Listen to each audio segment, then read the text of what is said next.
The room was alive with restless energy, the kind of energy that crackles before a storm. Cameras clicked, lights glared, and every eye was fixed on the stage where two women stood at opposite ends of history. Kamala Harris, Vice President of the United States, leaned forward with practiced force, her voice suddenly surging like a thunderclap. She wasn't just speaking. She was exploding, unleashing a torrent of words so sharp that they sliced through the air and made the audience flinch. Gasps rippled across the crowd. Some leaned in, shocked by the fury. Others whispered nervously, sensing that this was no ordinary exchange. Harris's voice carried the weight of authority, but also carried something else. Impatience, arrogance, a certainty that her raised tone would drown out any reply. It was a display of raw political muscle, the kind designed to intimidate, to force silence upon anyone who dared to stand across from her. But across the stage, Jasmine Crockett did not move. She didn't flinch, she didn't fold. She stood rooted, her posture a study in composure. In that moment, she embodied something more powerful than rage, the calm dignity of a woman who knew her truth, a woman who had walked through storms long before this one. The contrast was striking. One figure, shaking with fury, the other unshaken, her silence louder than the explosion before her. The crowd felt it. A quiet awe spread as people realized they were witnessing not just a clash of words, but a clash of values. This was arrogance against resilience, noise against poise, a test of what really commands respect America. Harris's anger filled the space, but Crockett's stillness began to command it. The camera zoomed in, capturing every line of tension on Harris's face, every ounce of calm in Crockett's eyes. The duel had begun, and the stakes were higher than politics. They were about identity, dignity, and the story America tells itself about who deserves to lead. The silence stretched. The audience held its breath. Everyone wondered the same thing. Would Crockett break under pressure, or would she answer in a way that no one would forget? And then she opened her mouth. To understand why the clash mattered, you have to step back and see the bigger picture. This wasn't just a heated exchange on a crowded stage. It was a collision of two stories, two Americas, and two ways of wielding power. Kamala Harris, polished by years of politics at the highest levels, stood as the embodiment of establishment confidence. She carried the title, the influence, and the authority that often silences dissent before it can even rise. And yet, in this moment, authority looked fragile because it was meeting someone who refused to be shaken. Jasmine Crockett did not arrive here by accident. She wasn't born into elite circles or wrapped in the privileges of power. She carried with her the weight of representation, of communities often unheard, of identities that have too often been dismissed. And as Harris's voice thundered, the stakes weren't just about who would win a debate. They were about who gets to define dignity in the face of arrogance. The audience knew it too. For many watching, Crockett symbolized a quiet hope that someone could stand firm against the theatrics of power. She didn't match Harris's volume. She didn't need to. Every second she remained unshaken added pressure, raising the tension in the room. The silence between words became louder than the shouts themselves. This moment was bigger than a single argument. It was about how America treats its voices of difference, those who come from immigrant families, those who carry scars of struggle, those who know what it means to be doubted simply for who they are. Harris's explosion wasn't just an attack on Crockett. It felt like an echo of every time power tried to drown out identity, every time rage tried to silence resilience. And yet, here Crockett was, still standing, still waiting, still refusing to give in. The crowd felt that pressure too. They weren't just spectators. They were participants in a larger story unfolding before them. The murmurs carried questions. Would Crockett answer in kind, matching fire with fire? Would she retreat into politeness and let the moment slip away? Or would she find another way, something unexpected, something unforgettable? Harris, for all her force, didn't realize the danger of the ground she was standing on. Every word she raised, every ounce of fury she unleashed, was building anticipation for the reply. Because if Crockett answered with clarity and calm, the explosion would backfire. The hero's silence would become the villain's undoing. And so the stage tightened like a bow pulled to its limit. Tension became unbearable. The crowd leaned forward, desperate to know what would happen when the arrow finally let loose. Because what came next wasn't just a response. It was the spark that would turn this clash into a moment America would not forget. Kamala Harris was no stranger to the spotlight. Her career had been built on sharp lines, bold statements, and a relentless drive to command the stage. She had risen from prosecutor to senator to vice president, a trajectory fueled by ambition and sharpened by battles in the public arena.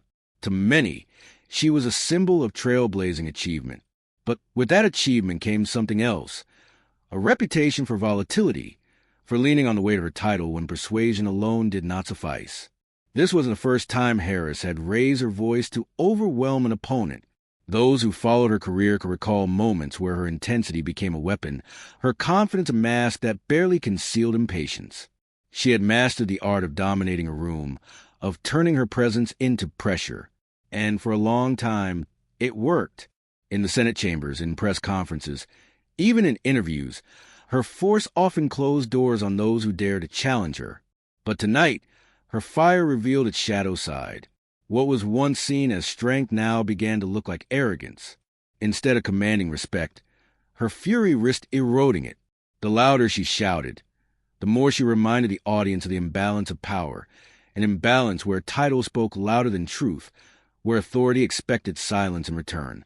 The irony was sharp. Harris had built her brand as a voice for justice. Yet in this moment, she embodied the very posture of dismissal she had once opposed. Her words, meant to intimidate, became the very fuel that made Crockett's composure shine. It was a dangerous miscalculation, because for every gas that met Harris's explosion, there was also a flicker of doubt, an unease that perhaps this display wasn't leadership, but insecurity masquerading as control. The vice president may have held the podium, but she was beginning to lose the crowd. And as she pressed harder, her own intensity began to unravel the image she had worked so long to build. What was meant to display power now exposed fragility. The stage was tilting. Harris didn't know it yet, but her own outburst was setting the trap she would fall into. Jasmine Crockett's presence on that stage was no accident, no stroke of luck. It was a culmination of a life defined by resilience, by the relentless refusal to be dismissed. Unlike Harris, Crockett did not rise to the traditional corridors of power. Her roots were humbler, her path steeper. She grew up seeing what it meant to fight for recognition, to carve out space in a system that too often told people like her that their voices did not matter. Her early years were marked not by privilege, but by persistence. She learned the value of listening before speaking, of choosing her words carefully because she knew they would be judged more harshly than others. Where some entered politics with doors already open, Crockett pushed through walls that were never meant to let her in. And every step she took, every committee she served on, every debate she faced, hardened her resolve without hardening her heart. What made her stand out was not just intelligence or skill, but the calm rooted deep within her.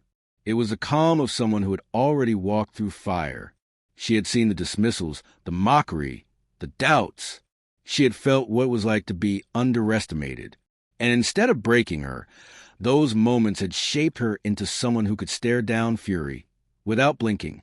For many watching that night, Crockett carried more than her own story. She carried the weight of communities often unheard, the immigrant families striving for dignity, the women who had been told to sit down and stay quiet, the people whose identities were treated as obstacles instead of strengths. She represented the millions who longed to see composure triumph over arrogance, truth over intimidation. This was why her silence in the face of Harris's explosion felt so powerful. It was not the silence of weakness. It was the silence of someone who had nothing left to prove. Crockett did not need a shout to be heard. She did not need to rattle the room, to command it. Her very stillness was a statement. Dignity can be louder than rage. Her journey had prepared her for this exact moment. Every barrier she had crossed had taught her patience. Every insult she had endured had taught her steadiness. Every battle she had fought had taught her that strength is not always in the volume of your voice, but in the unshakable conviction behind it. And so, as Harris's fury echoed across the hall, Crockett's calm became the center of gravity. The crowd could sense it. The storm had met its anchor. She was not rattled. She was ready, What no one realized then was just how ready she truly was, and how, in a single reply, she would transform the stage into a moment of history. The air grew thick with tension, the kind of tension that presses down on every chest and makes silence feel heavier than sound. Kamala Harris leaned in, her voice rising again, sharper this time, as if volume could secure victory. She gestured forcefully, her words rolling out in waves designed to overwhelm, each phrase like a gavel slamming down, demanding submission. The audience shifted uneasily, caught between fascination and discomfort. Jasmine Crockett, however, remained a study in stillness. Her hands rested calmly at her sides, her expression unwavering. Every insult Harris hurled, every attempt to rattle her, seemed to glance off like sparks against stone. The crowd began to notice. Whispers spread from row to row. Why isn't she reacting? How can she stay so calm? Until the very act of not responding became its own form of power. Harris pressed harder, her frustration growing visible. Her voice cracked with intensity, her tone veering into accusation. The more she escalated, the more the contrast widened, one figure battling with fire, the other radiating composure. It was as if the stage itself had split into two worlds, rage burning on one side, dignity glowing on the other. The crowd leaned forward, their eyes darting from Harris's fury to Crockett's poise. They weren't just watching a debate anymore. They were witnessing a test of spirit. Every passing second deepened the suspense. Would Crockett finally break? Would she snap back in anger, proving Harris right? Or would she continue this quiet defiance, letting Harris's anger echo into emptiness? The escalation reached its peak when Harris, her voice trembling with force, threw out a line meant to end the exchange, a final, stinging blow that landed like a slap across the stage. Gasps filled the hall. For a moment, it seemed Crockett would have no choice but to respond in kind, to rise with equal fire. But she didn't. She breathed, steady and deliberate, as if the storm before her had no power. And then, with a small shift, her chin lifted slightly, her eyes locking firmly on Harris. The energy in the room began to shift. The silence that followed was no longer Harris's weapon. It was Crockett's. The audience held their breath, sensing that something extraordinary was about to happen. The insults, the shouting, the posturing, it had all built to this breaking point. And everyone knew the next word spoken would decide not just a debate, but the story told about this moment for years to come. The escalation had reached its limit. The air was charged, the crowd leaning forward, the cameras trained in tight. Crockett opened her mouth at last. What she was about to say would flip the entire confrontation on its head. The silence was electric. All eyes fixed on Jasmine Crockett as she finally drew in a slow, deliberate breath. She didn't rush. She didn't raise her voice. Instead, she let the weight of restraint speak louder than any outburst could. When she began, her words came like steady thunder, calm, unshaken, but carrying the force of undeniable truth. "Madam Vice President," she said evenly, her tone respectful yet cutting, "anger does not equal leadership. Shouting does not equal strength." The hall erupted with murmurs. Crockett's words sliced through the noise of the past minutes, stripping Harris's attacks bare. For the first time, the vice president faltered. Her eyes flickered, her stance stiffened. The power she had tried to wield with fury suddenly seemed fragile. Crockett pressed on, her cadence deliberate, each phrase measured like steps in a march. She reminded the audience, not just those in the room, but the millions watching through screens, why she was standing there in the first place. Her story was not about privilege or position, but about resilience. She spoke of communities ignored, of voices silenced, of dignity too often dismissed. And she did so without raising her tone above a calm, resolute strength. The crowd responded. Heads nodded. Applause rippled, then grew. Every pause Crockett allowed became a moment of anticipation, each silence filled with the audience's own agreement. Harris's interruptions grew weaker, her interjections drowned out by the rising tide of support surging toward Crockett. And then came the line that sealed the moment, the one replayed across social media within minutes, etched into the memory of everyone who heard it. "You can shout at me. You can try to break me down, but what you cannot take away is the truth I stand on. And the truth is simple. Dignity does not scream. It speaks and it endures. The hall exploded. Cheers, applause, even gasps of disbelief at the sheer precision of the response. Harris stood frozen. Her earlier fury now a weight she could no longer wield. Crockett hadn't just offended herself. She had shifted the balance of power entirely. The counterattack was complete. But the aftershocks were only beginning. The moment Crockett delivered her line, the stage ceased to be a debate and became history in the making. The crowd roared so loudly that the microphone struggled to contain it. People leapt to their feet, some with fists raised, others with tears brimming in their eyes. It wasn't just applause, it was release, the sound of an audience witnessing justice carried out through words alone. Within minutes, the ripple spread beyond the hall. Hashtags blazed across social media.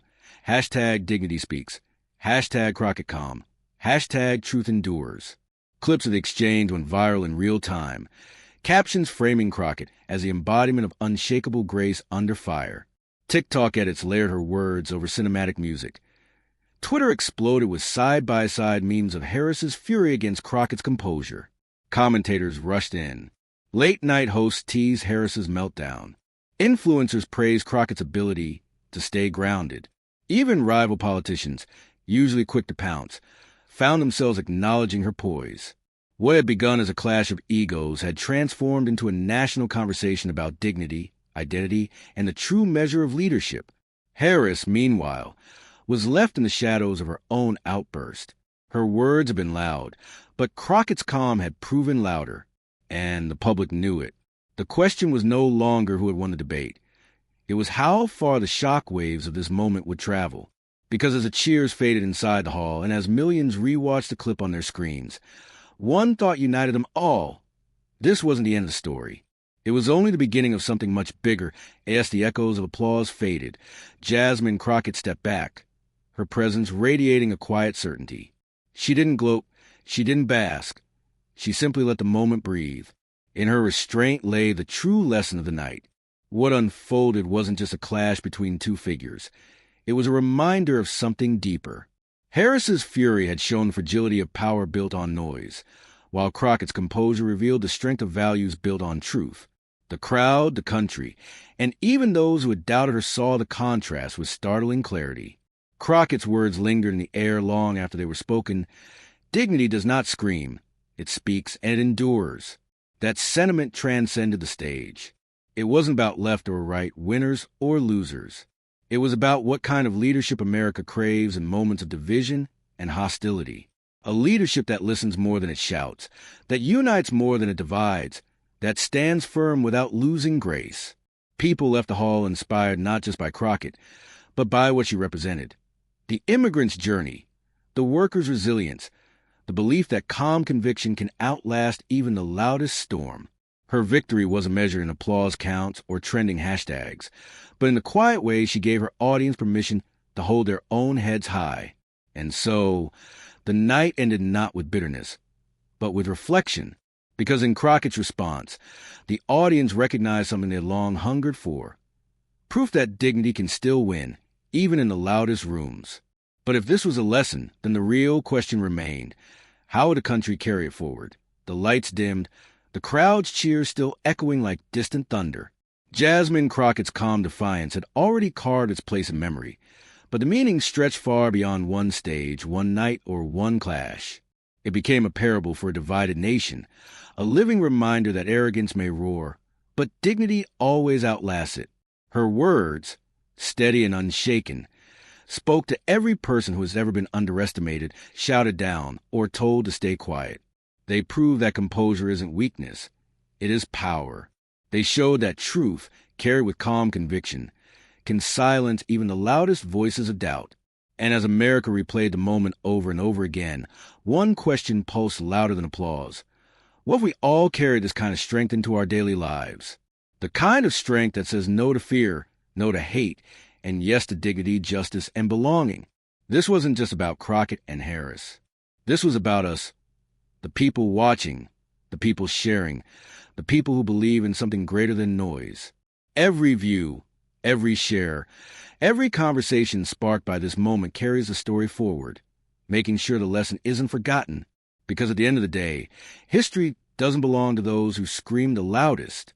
It belongs to those who endure with grace, those who refuse to bow, and those who carry truth like a torch through the storm. And if you believe in that torch, if you believe in voices like Crockett standing strong against chaos, then this is your space.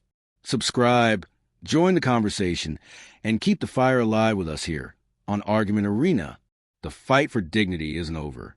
It's just getting started.